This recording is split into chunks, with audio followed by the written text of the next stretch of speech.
उनके समाज के लोगों ने ही निकाल दिया, अपने वंश से, अपनी जाति से उनको निष्कासित कर दिया।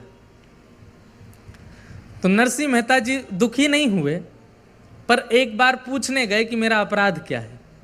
तो नरसिंह मेहता जी बोले, आप सब बड़े लोगों ने, आप सब हमारे वंश के अग्रजों ने निर्णय लिया है तो निश्चित ही सोच समझ के और मेरी भलाई और आप सबकी भलाई के लिए किया होगा, जो मुझे निकाल दिया। पर मैं बस ये जानने आया हूं, नहीं भी बताएंगे तो कोई दिक्कत नहीं, पर बता दीजिए मेरा अपराध क्या है। तो उन सब बड़े लोगों ने कहा, मेहता जी आप कीर्तन में नाचते हो वो हमको पसंद नहीं है। क्या गलती करते हैं?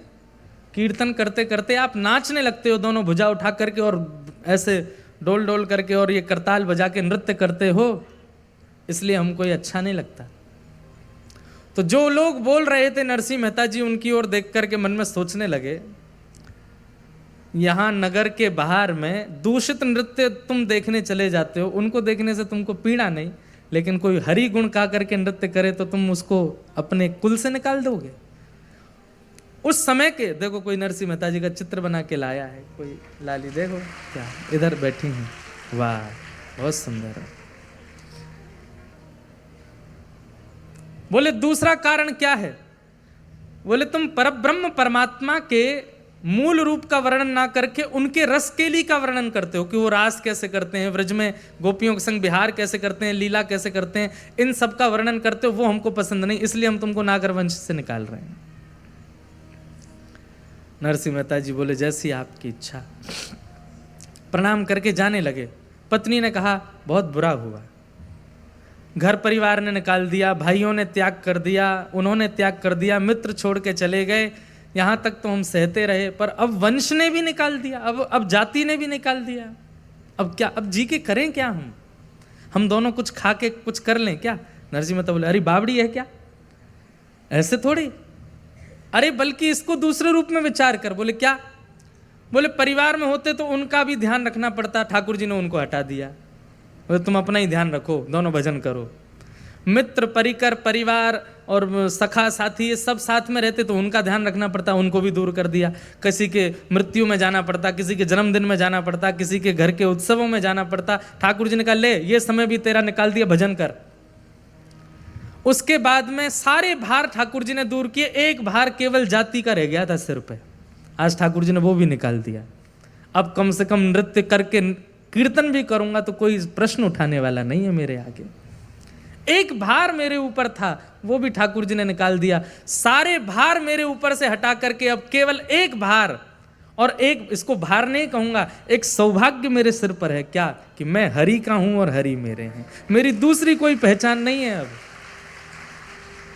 कल तक मेरी अनेक पहचानें थीं, मैं उसका भाई हूं, मैं उसका बेटा हूं, मैं उसका पति हूं, मैं उसका मित्र हूं, मैं उसका सखा हूं, मैं उसका बंधु हूं, और ये सारी पहचानें भी मेरी जाती जा रही थी। तो एक पहचान तो मेरी रह गई थी कि मैं नागर वंशीय ब्राह्मण कुल उत्पन्न नरसिंह मेहता हूं, आज वो पहचान भी चली गई। अब केवल मेरी एक पहचान है कि मैं हरि का दास नरसिंह हूं, मैं हरि का हूं और हरि मेरे हैं। बंधुओं, भक्त क्या करता है, वो परिस्थिति को ठाकुर जी का प्रसाद मान करके स्वीकार करता है। और एक बात बोलूं, परिस्थिति ठाकुर जी की द्वारा दी गई परीक्षा है, उसको परखने के लिए कि वो क्या करने वाला है। और उस परिस्थिति को जब हंस के खेल करके शांति से वो स्वीकार कर लेता है और उसमें भी प्रसन्न चित्त रहता है, तो ठाकुर जी अपनी दोनों भुजा पसारते हैं, वाह अब मैं तो सो प्रसन्न है गयो, तू मेरे पास आ जा, तू मुझको स्वीकार कर ले। विपरीत परिस्थिति कलयुग में, लिख लीजिएगा इस बात को, और कल से अगर जिनको बहुत आनंद आता है कथा में कुछ सूत्र लेने में, वो कुछ लिखने की व्यवस्था रखो अपने साथ। कलयुग में विपरीत परिस्थितियों को सहना ही तपस्या है और उससे भगवत प्राप्ति निश्चित हो जाएगी। उस विपरीत परिस्थिति को बस सह लीजिए। क्यों? क्योंकि भगवान सत्य हैं, वो सब जानते हैं। तुम जानत सब अंतर्यामी, तुम जानत सब अंतर्यामी, कछु ना करी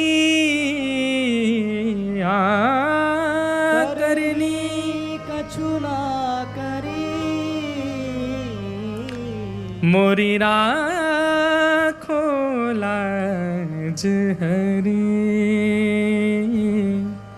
मोरी राखो लाज तुम जानत सब अंतर्यामी। इसलिए वो सत्य हैं, भरोसा कीजिए, विश्वास कीजिए उन पर। आपकी परिस्थिति से ज्यादा, आपकी परिस्थिति ठाकुर जी से ज्यादा बलवान नहीं है। आपकी देह की पीड़ा, आपकी बौद्धिक पीड़ा, आपकी सामाजिक पीड़ा, ये ठाकुर जी से ज्यादा बलवान नहीं है। पर हाँ, बलवान ये कब हो जाती हैं? जब ठाकुर जी के प्रति अविश्वास होता है, जब ठाकुर जी पे भरोसा नहीं होता, तब आपकी पीड़ा बलवान हो जाती है। इसलिए ठाकुर जी से जाके मत कहो कि हम पीड़ा में हैं, पीड़ा से कहो ठाकुर जी हमारे संग खड़े हैं, हे पीड़ा सोच समझ के हमारे पास आना। ठाकुर जी संग खड़े हैं हमारे। शंख चक्र गदा पद्म धारण करके क्यों खड़े हैं हमारे द्वारिकाधीश? क्या इस चक्र को देख करके भी आपको निर्भयता नहीं होती? मुझे डरने की क्या आवश्यकता? मेरे सिर पर सुदर्शन चक्रधारी खड़े। मुझे क्या आवश्यकता भयभीत होने की? मेरे साथ में गिरवरधारी खड़े, गिरिराज जी धारण करके खड़े। ये ठाकुर जी ने ऐसे ऐसे रूप धारण इसलिए किए हैं ताकि आप निर्भीक होकर के उन पर विश्वास करो। ठाकुर जी से मत कहो कि हम पीड़ा में हैं, पीड़ा से कहो कि हम ठाकुर जी के साथ हैं। ठाकुर जी हमारे जौहरे खड़े हैं। हमारे ब्रजभाषा में पास को कहते हैं जौहरे। क्या बोलते हैं? हमारे जौहरे। अब जौहरे तो नहीं, उसको दोहरे खड़े हैं, हमारे जौहरे खड़े हैं ठाकुर जी। अभी हम महाराष्ट्र में थे, वहां पंडरीनाथ भगवान ऐसे खड़े हैं, कमर पे हाथ धर के। तो श्री ज्ञानेश्वर जी महाराज ने ठाकुर जी के ऐसे खड़े होने के अनेक उदाहरण बताए। ठाकुर जी ऐसे क्यों खड़े? वृंदावन में वंशी बजा रहे हैं, गोवर्धन में गिरिराज जी उठा रहे हैं, द्वारिका में, गुजरात में शंख चक्र गदा पद्म धारण करके खड़े हैं, रंगनाथ में लेटे हुए हैं। पर ये अद्भुत ही छवि है, ठाकुर जी की कमर पे हाथ धर के खड़े हैं। आपके गुजरात के महान प्रवक्ता, श्रीमद् भागवत के अद्भुत वक्ता श्री डोंगरे जी महाराज, वे तो अपनी हर कथा में कहते थे कि हमारे द्वारिका के नाथ लीला पूरी करके वैकुंठ नहीं गए हैं। बोले कहाँ गए? बोले पंढरपुर गए हैं, पंढरपुर में विराजे। और वहां ठाकुर जी ऐसे खड़े हैं। ऐसा कह दिया जाए तो इसमें कोई अतिशयोक्ति नहीं कि सतयुग त्रेता द्वापर युगों में प्रकट हुए भगवानों में जो अंतिम स्वरूप है ठाकुर जी का, वो यही है।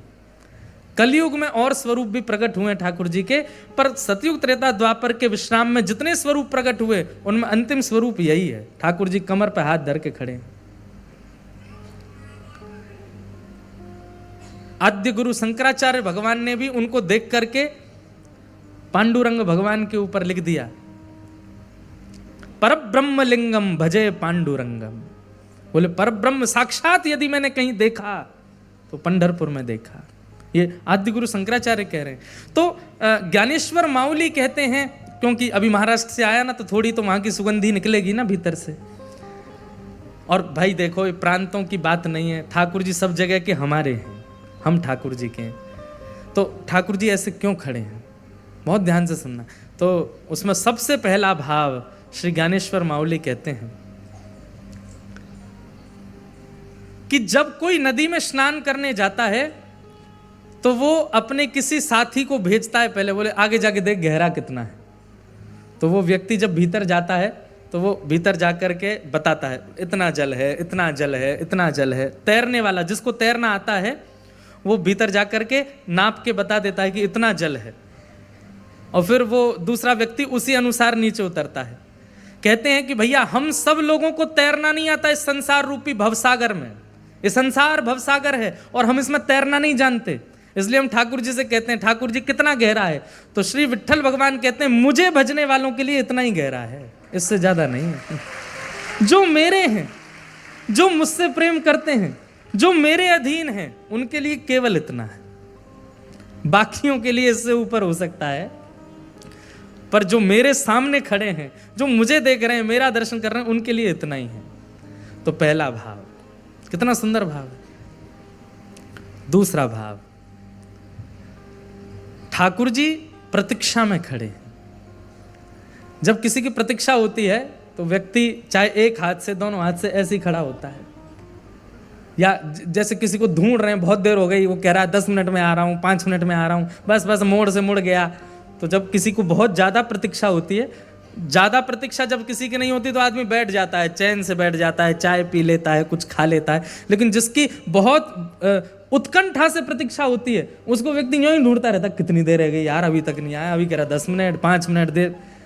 तो मानो श्री पंडरीनाथ भगवान प्रतीक्षा में खड़े हैं, और जब हम सामने जाते हैं तो ठाकुर जी मानो कहते हैं, आ गया, मैं कब से प्रतीक्षा कर रहा था, मैं तेरे लिए ही तो खड़ा हूँ कमर पे हाथ धर के कि तू कब आएगा। तेने 28 साल लगा दिए मेरे पास आने में, तेने 25 साल लगा दिए, तेने 20 साल लगा दिए। तो प्रतीक्षा में ठाकुर जी खड़े हैं। किसकी प्रतीक्षा में? मेरी और आपकी प्रतीक्षा में खड़े हैं। हम वहां घंटों लाइन में लग करके जब पंडरीनाथ भगवान के सामने जाते हैं तो पंडरीनाथ भगवान मानो कह उठते हैं, बोले तू तो भैया 2 घंटा लाइन में लग के आया, मैं तो 2000 वर्ष से यूं ही खड़ा हूं, तेरे काजे मैं तो 2000 वर्षों से ऐसे ही खड़ा हूं।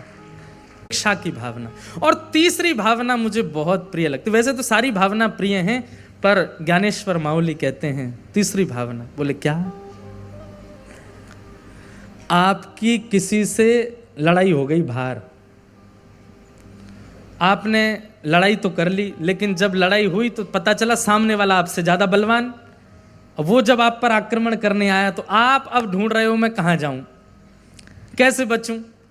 तो बच्चों में लड़ाई हो जाती है, तो सामने वाला बच्चा ज़्यादा बलवान होता है तो वो दूसरा वाला बच्चा मैया को ही खोजता है अपनी, मेरी मम्मी कहाँ, पिताजी नहीं, मम्मी ही बचाएगी।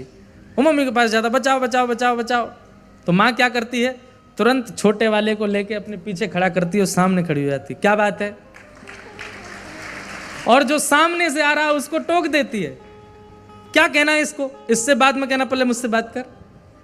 तो ऐसे ही संसार के पीड़ा, संसार के कष्ट, संसार का भय, संसार के दुख, दारिद्र, ये सबसे हम भिड़ तो जाते हैं, लेकिन बाद में पता चलता है ये हमसे ज्यादा बलवान है, ये हमको मानसिक रूप से, बौद्धिक रूप से, व्यावहारिक रूप से, शारीरिक रूप से तोड़ ही रहे हैं।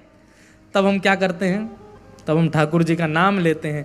जैसे ही कहते हैं, हे कृष्ण द्वारिकावासी क्वासी क्वासी महाभुज, हे महाभुज आप कहाँ हो, हे जगन्नाथ आप कहाँ हो, हे द्वारिकाधीश आप कहाँ हो, तुरंत ठाकुर जी निकल करके आते हैं और हमको पीछे खड़े करके ऐसे खड़े हो जाते हैं और दुख दारिद्रों से कहते हैं, इससे बाद में जूझना, पहले मुझसे बात करो, इसके पास बाद में जाना। इसीलिए हमारे महाराष्ट्रियन वैष्णव ठाकुर जी को भगवान नहीं बोलते, क्या बोलते हैं, माउली। क्या बोलते हैं, माउली मतलब मैया, ये हमारी मैया है, ये हमारी माता जी। एक पद है बहुत सुंदर, वो है तो गुरु के लिए, लेकिन बहुत सुंदर भाव है, मेरे